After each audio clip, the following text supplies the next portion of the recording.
So today I got out here to do a review on the Kastking Kestrel BFS setup. I got the Kestrel BFS reel as well as the Kestrel BFS rod. We did a little unboxing, then we got out here on the water to test it out. Stay tuned, I hope you all enjoy, and let's get right into today's video. All right, let's get this thing unboxed.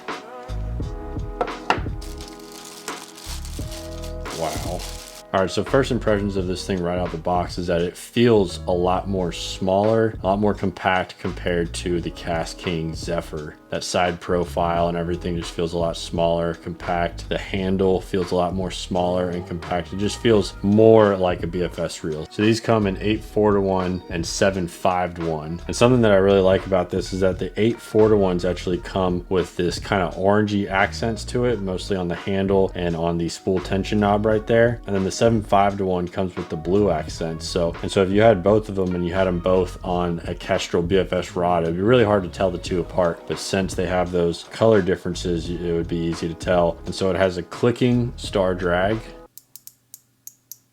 They have a clicking spool tension knob. The braking system is also clicking. And then another thing that clicks that I really like a lot is this.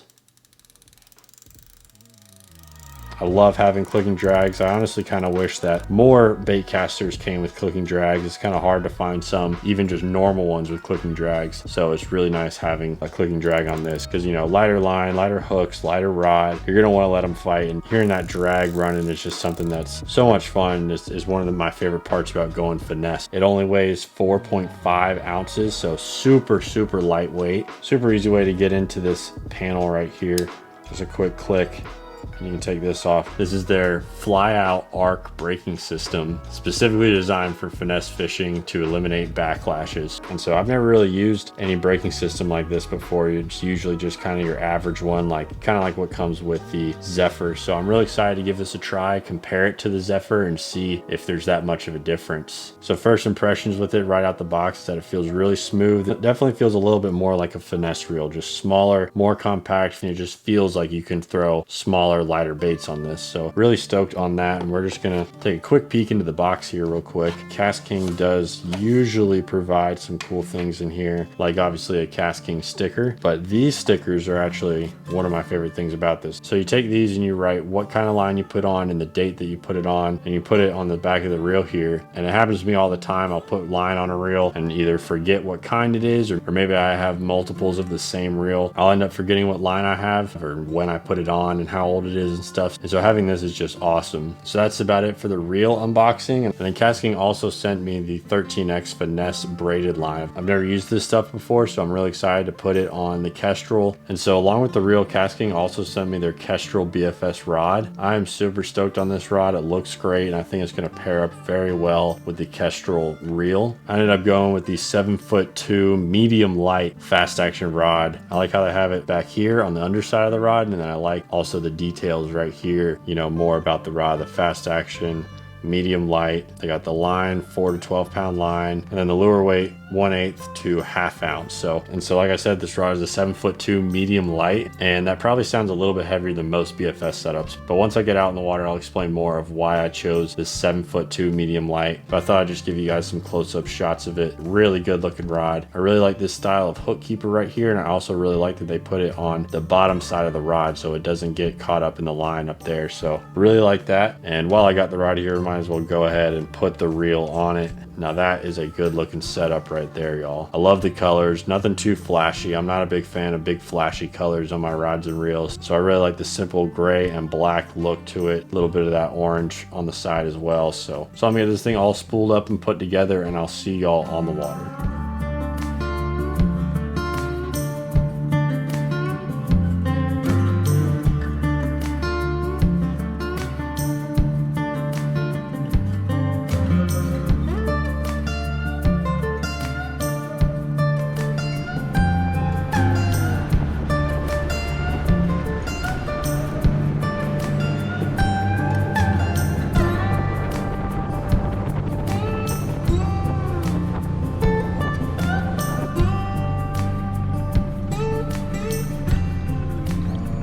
All right, y'all, we have made it out in the water. Super excited. I can't wait to get this rod out and get to fishing. Here it is.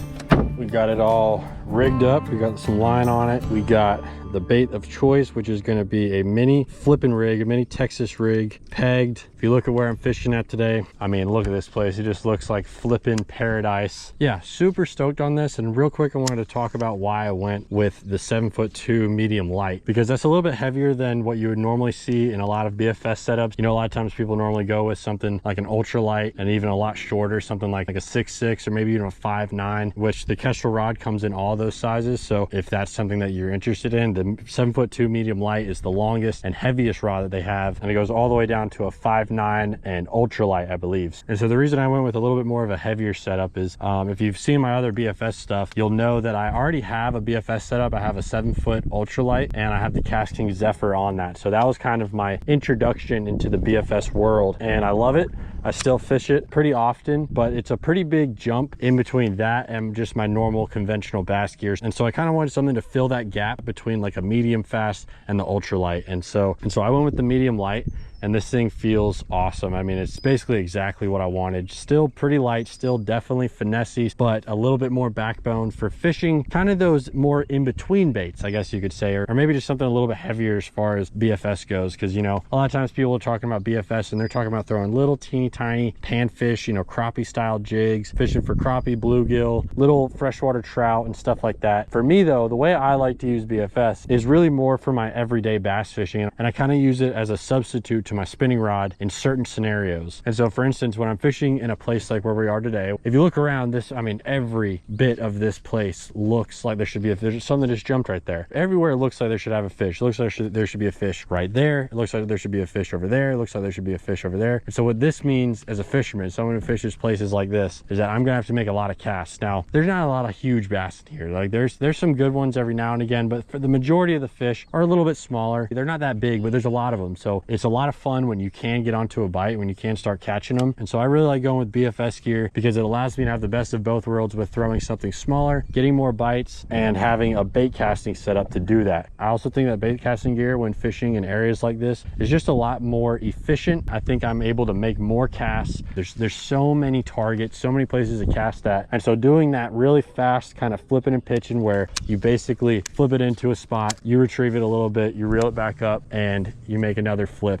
That is where I like to use BFS fishing. And not only do I like it, but I think it's better and more efficient, more accurate than a spinning rod. So another thing about a BFS rod that I found is that, you know, a lot of times people are looking for the right reel to make casts with really small baits, but something that I feel like a lot of people don't realize is that the rod is almost just as important as the reel. Being able to load up on these super light baits and make a flick is just as important as the actual line coming out, which is what the reel's doing, but the rod has to do the first part. The rod has to flick that bait out there, get it going, and having a lighter rod is just important for that. So let's get these settings dialed in. So right now I'm just gonna go ahead and put it up a little bit, put it up to a 6 on the braking system. I normally like to start at least with the spool tension to where that bait is just falling. It looks like I have that pretty good, but we'll go ahead and tighten it down to where it's not falling, and I'll start loosening it up until that bait just starts to fall.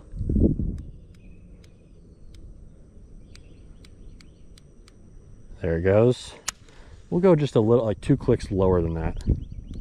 Right there. That'll give us, I like it a little bit looser for when I'm flipping and pitching like this. Maybe a little bit, 2 more clicks. All right, and we are fishing, y'all.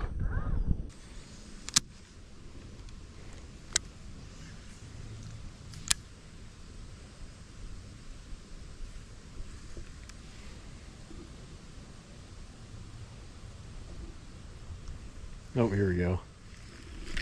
There we go. First fish of the day. Let's go. Just looking over here at this grass. I just feel a thump. You don't want to do it.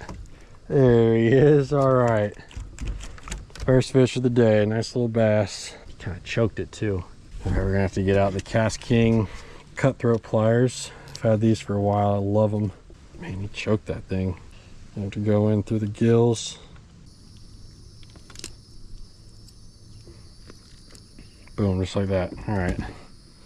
Decent little bass, nothing crazy, but that's the point of the BFS is, like I said, there's not giant bass in here, so might as well make it fun, go a little bit lighter. Had to do a little surgery. Let's get him back in the water pretty quickly. There he goes. Yeah, I might need to go back out towards the main river and fish out there. I think it's a little bit more of a breeze because it is just still and hot. And I feel like the fish are going to be out there a little bit better too. I was about to turn around. You just came off that little bottleneck where, you know, the creek kind of swings right here and there's a little bit of this grass patch. So kind of just creates a nice little bottleneck. I would call that a high percentage area. He wanted that little flipping bait. This is a Strike King Rage Tail baby bug in a blue crawl color. Probably would be better to be throwing like black and blue with how dirty this water is. We've had a ton of rain, so a Ned rig bait essentially is what they created this for, but it works great for these little mini Texas rigs. Like I said, a 1/8 ounce bullet weight and a little peg, and then 12-pound leader, fluorocarbon leader to that 10-pound 13X finesse braid that Kastking sent me. So pretty stoked on that. That felt good. Rod felt good. Oh, what the heck? Well, good to know it still works. My dang life jacket just blew up on me. It's definitely working though. I'm guessing the heat. It is that hot out here. I don't know if the heat could cause that, but that sucks. Good to know it still works though. Oh, it scared the crap out of me. I thought it was my motor or something, and I was like, that's not a sound I want to hear from my motor. Anyways, it's hot. I'm going a little crazy. We're gonna keep flipping.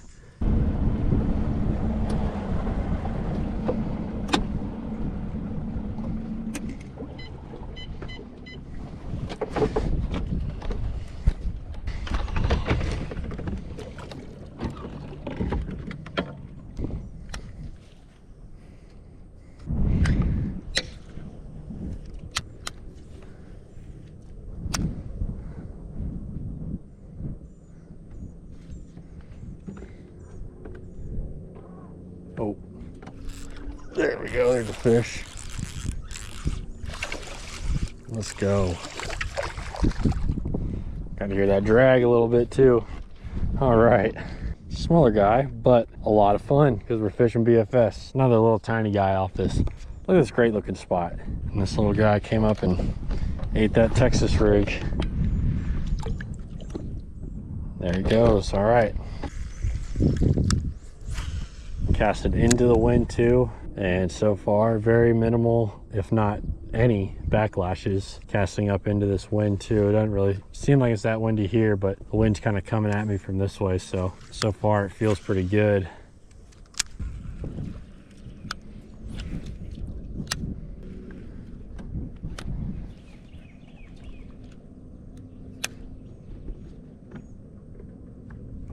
There we go. There's a fish. Another decent one for the BFS setup. Thank you, little buddy. Super dark compared to those other ones, just off that big kind of a lay down with that big root ball sticking out. The bite's not on fire, but I would say if I was throwing something a little bit bigger, it might not be as good as it is for me right now. So especially if I was throwing like a 7-foot medium heavy 17-18 pound line, like this wouldn't be that fun. There he goes.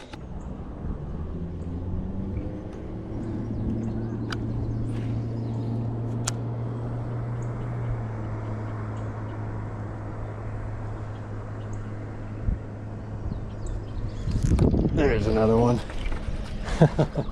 Okay. That guy's a little bit too small. He barely put up a fight even on the BFS. Okay, see, it's the little ones that'll get you. That was almost a hook in the hand. Thank you, little guy.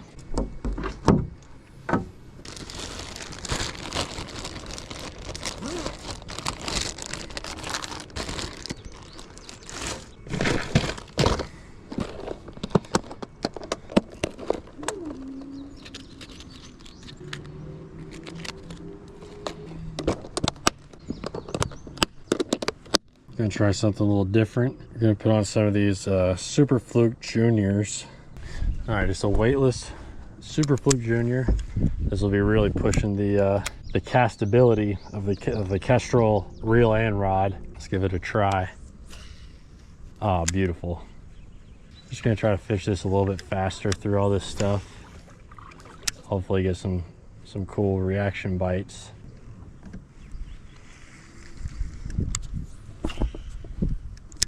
Oh yeah, this thing's casting great.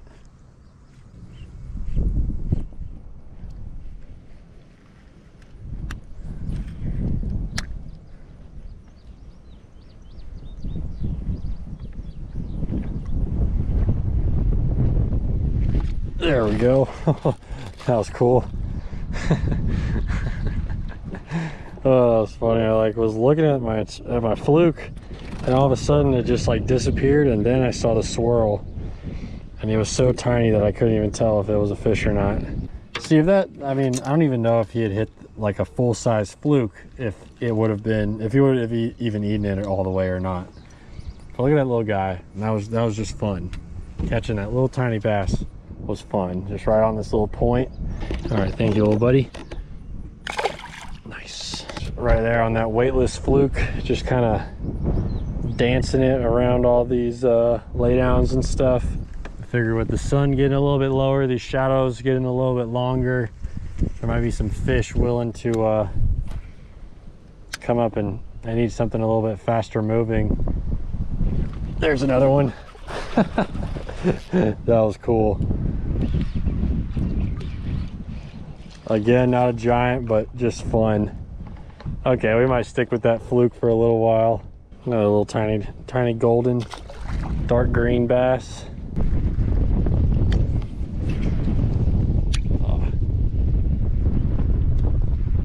Oh, that was sick. You guys see that? Basically a topwater eat. Oh, that was fun. Oh, sorry, buddy. There we go. Nice. Another guy on that little fluke. Yeah, I think we'll fish this for a little bit longer. Another little tiny guy. But a whole lot of fun on that fluke.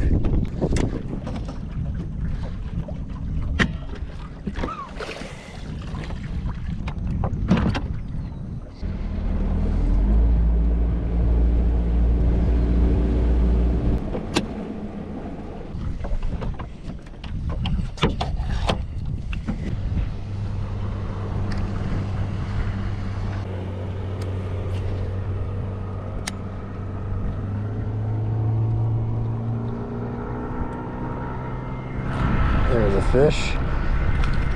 Oh, that's a little bit better one too. All right, on the same bank we caught the last ones on. Get in here. Heck yeah. A little bit better than the last ones. Not huge, but we will take it. It's right here off of some of these stumps. Thank you, little buddy.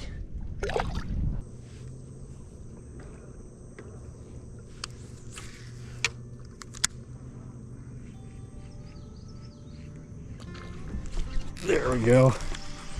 That was sick. A little topwater eat. There he is. There you go. Another one on that fluke. That is so much fun. Thank you, little buddy. There he goes. All right, y'all, well, that is probably gonna wrap it up for me today. It was super fun fishing the Kestrel BFS setup, and I appreciate Kastking for sending it to me to make this review. Definitely gonna be one of my new go-tos. Very pleased with it all around. Something I actually forgot to mention was that this rod is a 2-piece, and they even have 3-piece rods. So if you're someone that likes to pack it down, storing it in your car somewhere, or putting it in your backpack or something, whatever it may be, they have 3-piece rods. They get real small 2-piece rods, as well as 1-piece rods. So a ton of fun. I'm super pleased with this setup. And if you're thinking about getting your own, you can use the link down in the description below, and it'll save you 10% at Kastking. Right now, they're also running their mega summer sale, and that'll be until July 18th. So definitely go check that out if you guys are interested in this, or maybe even the Zephyr like I've done reviews on before. And so that's about it. I hope y'all enjoyed today's video. Thank you so much for watching. I'll see y'all in the next one. Peace.